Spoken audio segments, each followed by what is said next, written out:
got Steph at 4? All right, bet. I'm glad that they said that. Listen, I see some people try to say that Steph has a better handle than Kyrie. I'm gonna tell you, you're an idiot. You're a dummy.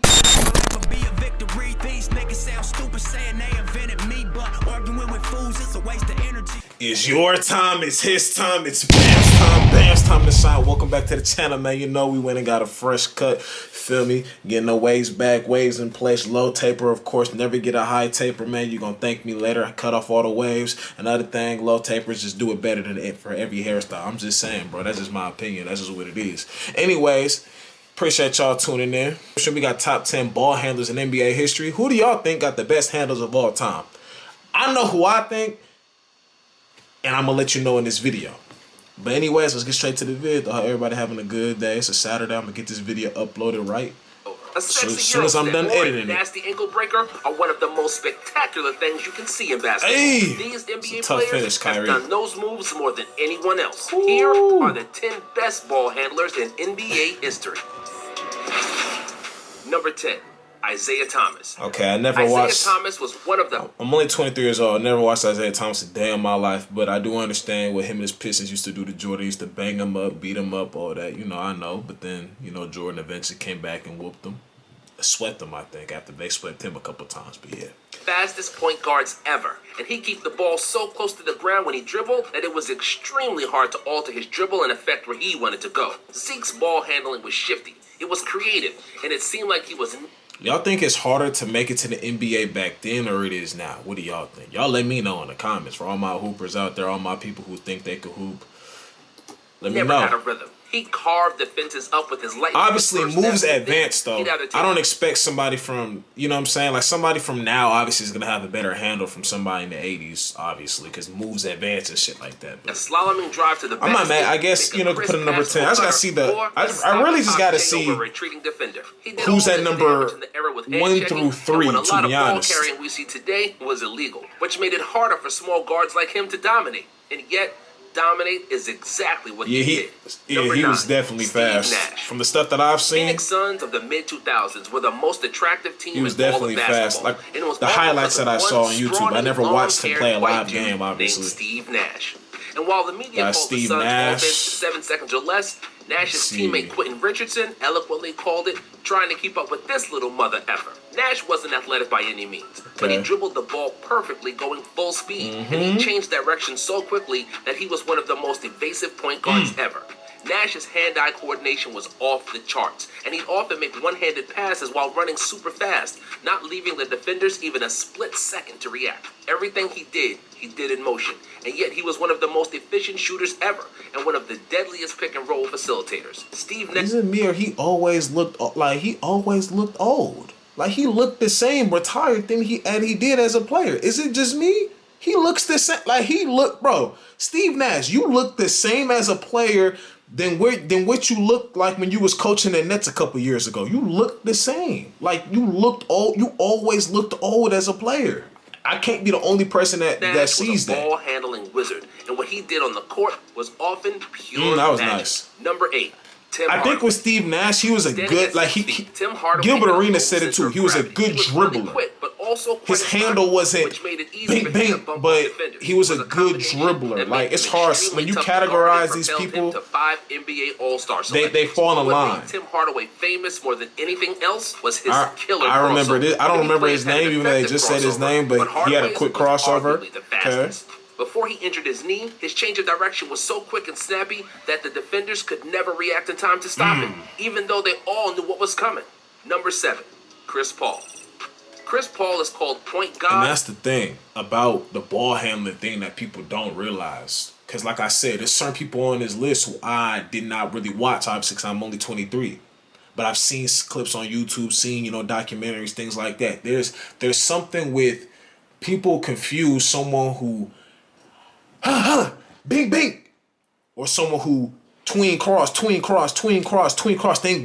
you with the move. There's ball handlers who come down the court, tween cross to the basket. Somebody come down the court, hard between the legs, bucket. You feel what I'm saying? Versus the person who come down there and just and play with the ball. I personally always favorite the ball handler that always just came down, bing, bing. You feel me? 2 dribbles. Those are the ball handlers that I've always liked. You know what I'm saying? For a reason. Who I Simply put above guys who take a lot of have dribbles. any deficiencies in this game. Despite only 6 feet in height, he is Chris Paul incredibly had strong and some fundamentally sound, which made handles. him into one of the best defenders ever at his position. On offense, Yeah, I don't know why he's a Patrick floor Beverly said he general couldn't par guard anybody. excellence. Paul is one of only 6 players to notch said 10,000 assists in the NBA, and he routinely made below-average players look great with his passes. A pick-and-roll maestro. He said he made below-average players look great. And punish every defender who overextends or is late in coverage. Or he can just finish himself because he's a phenomenal shooter as well. And everything is if the person who I want to be number one isn't number one, oh man, they're gonna hear it for a shot seemingly every time he wants to, even though he's usually the shortest player on the court.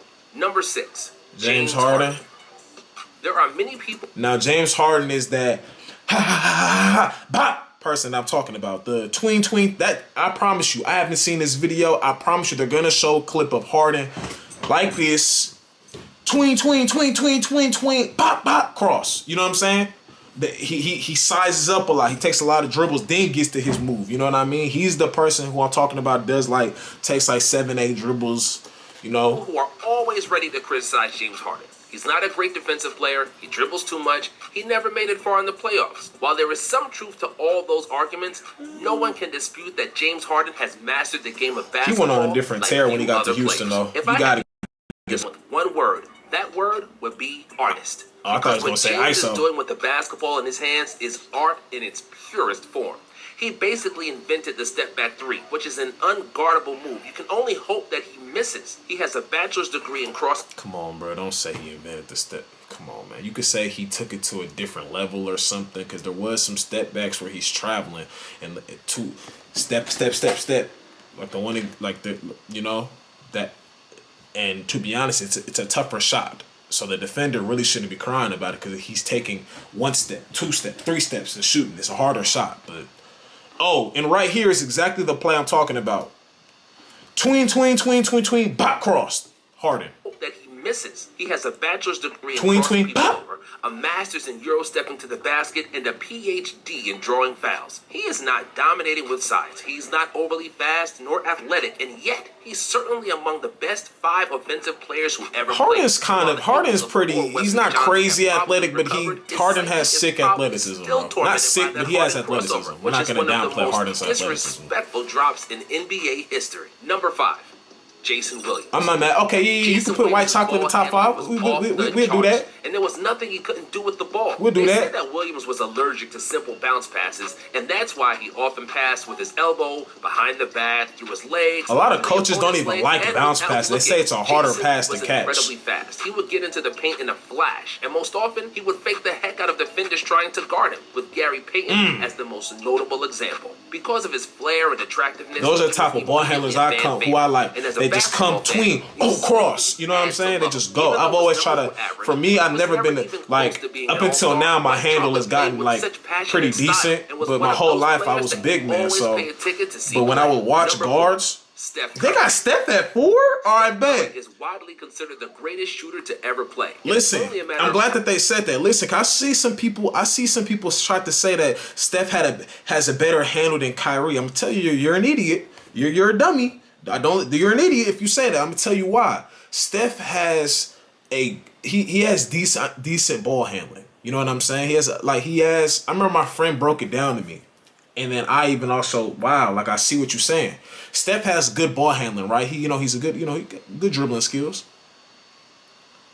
But people forget he don't need to have a killer ball handling. He just needs to have good enough. He has good enough. He can handle full court pressure. He can create space off his dribble. He's loose with the ball. He got it on the string.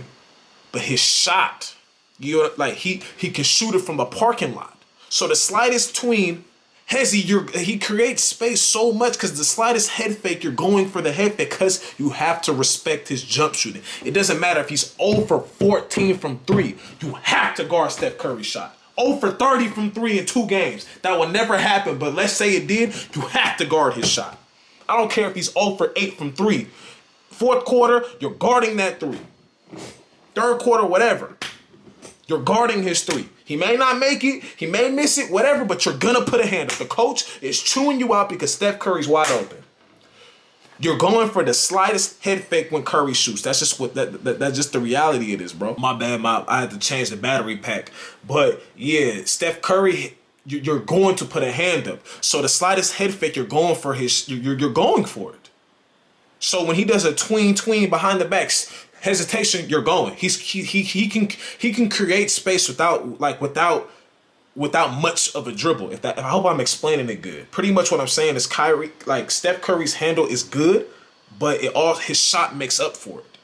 Cause he shoots the ball so good. He doesn't even the slightest hang dribble. Oh, you're going for push cross to the basket, whatever. You're going for because he can shoot the ball really good. I hope I explained that good. Allen's record for most three-pointers made. But it's not just the sheer quantity of made threes that makes Steph into the GOAT of all shooters. What separates Steph from great shooters like Ray Allen or Klay Thompson, like I said, he has a good handle. He has a good handle. It's not a bad handle. It's an amazing handle. But look. After a step back or a crossover and from all possible angles is what makes him unique. James Harden is perhaps a more efficient dribbler because of his physical strength. Kyrie Irving is more aggressive in getting to the cup. But Curry is like a queen in chess. He's the only man I've seen who can dribble the ball forwards, backwards, and laterally all equally well. The way he moves across the floor, the ease with which he slides in all directions, controlling the ball like a yo-yo, transcends everything we've seen. I'll say this, though. His isn't as flashy, but it's still super efficient. Like, the way he dribbles is still super efficient. So what I just said, pretty much like I said, I'm still going to keep that. It's his shot. You're going for, it's his shot. He only does a couple dribbles, then shoots. You know what I'm saying? You go, like, Steph Curry has moments where he's dancing and stuff like that, but it's really just his shot. Seen in basketball. Number 3. Let's see. I gotta make it through because my camera battery about to die, yo. Player played NBA basketball. Jamal Crawford, Jamal Crawford had a sick. Jamal Crawford had street handles in the NBA. He didn't play much defense, and he wasn't keen on passing the rock once he got a hold of it. But he could score with the best of them. And that was because of his exceptional ball handling skills. His shake and bake is one of the prettiest moves in NBA history. Like I said, street basketball. Street ball handling. And one mixtape. When he danced with the ball, everything else faded away. You know what I'm saying? It was like watching figure skating with a basketball. And Jamal would never slip. While the opponents so Steph Curry's 4, Jamal Crawford's 3. Allen Iverson better be number 1. Because that's who I think got the best handles ever. Whoever was guarding him, Jamal could make them look like a fool. It's got to be Allen Iverson 1. They got him 2? He was a ball hog who often opted for tough shots when he could have passed. Yes, he was skinny because he never went to the gym. He played ISO-heavy hero ball. He went to the gym. You can't be MVP without going to the gym, my guy. Point guards of the 80s. Iverson always was and remained a player that based his game on pure instinct. Nothing in his game made you think, oh, he must have practiced that move a lot, because he didn't really like